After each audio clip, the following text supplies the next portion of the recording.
Incredible. Byron joins us on the roundtable now.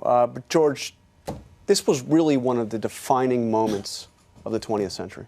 It was. Martin Luther King said rightly, he appropriated American rhetoric, saying, I'm not trying to change America, I'm trying to reconnect with the American past. And in that sense, he did a wonderful job. Well, you know, the whole idea of forming a more perfect union. And over the centuries, we have tried to perfect this union. And this was a moment of really trying to perfect it mightily. But there was tremendous fear. I remember it very well. My father was majority whip of the Congress at the time, a deep Southerner, very close with President Kennedy.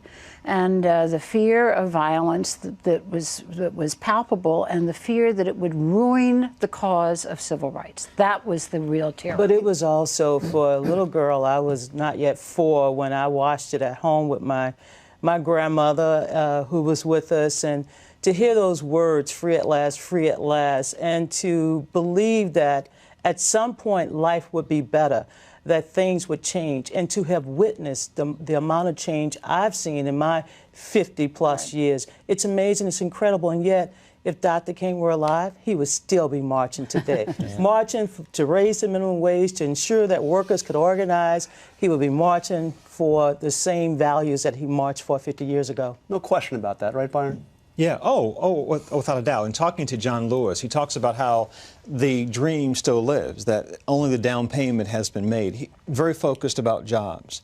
But there was also an optimistic spirit to Congressman Lewis and to Andy Young, men who were there. And they talk about, for instance, that while those numbers are real about employment, about poverty, one number, for instance, in 1963, there were only 365,000 blacks who had a college degree. Today, there are 5.1 million. Consider in 1963, you all could have treated us like dogs, Don and I, and it would have been okay. Nothing would have happened to you. Well, that's changed in America. And so for those men who were there, who bled, they see tremendous progress. And they're right. They're right. I mean, you know, having grown up in the Deep South in the era of Jim Crow, the difference is dramatic. And the fact that Andy Young was mayor of Atlanta and John Lewis is a member of Congress from Georgia is a great testament to the fact that when you do something like pass a voting rights bill, that it makes a difference, which is why, at the moment, what's going on about voting rights is downright evil, because it is something that really needs to keep going forward, not backward. You know, we remember that day for the speech and for the size of the crowds and the peacefulness of it. We forget that this was the March for Jobs and Justice. When Life magazine did its cover after this, they didn't put Martin Luther King on the cover, they put Randolph and Bayard Rustin on the cover. Okay. And there has been tremendous progress, there's no question about that, in all the ways that we are talking about.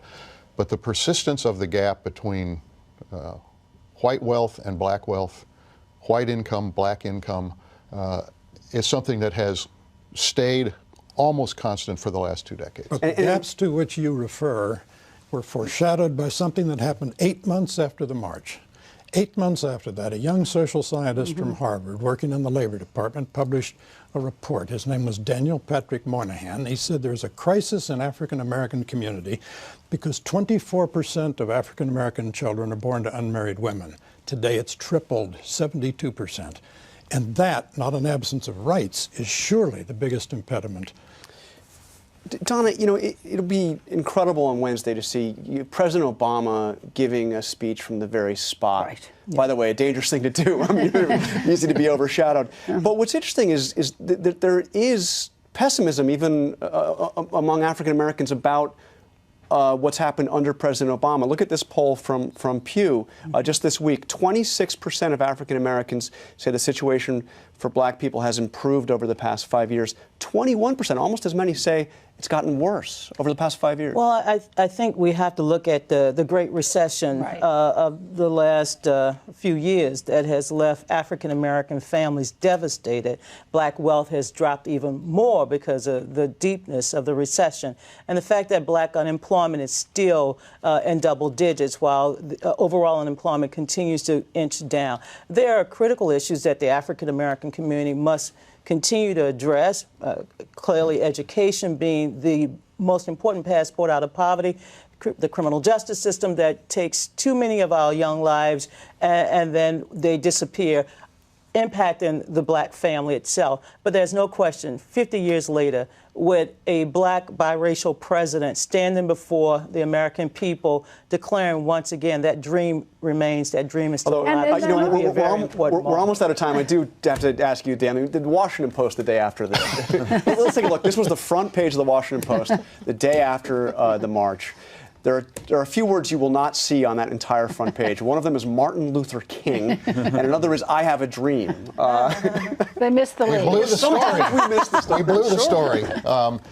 I looked at the New York Times front page the other day from the day after, and they had the whole thing right there on the front page, and we didn't. But I think part of it was there was an obsession about the violence. Right. Yes. Right. And King was the last speaker, and we know sometimes the last speaker gets ignored when they shouldn't be. If you don't change signals at the right moment, you look bad by history's mark. And John Lewis is forever grateful that King was the last speaker. Having to speak after that would have been too much. We are out of time. Thank you very much, Byron. Really an amazing piece.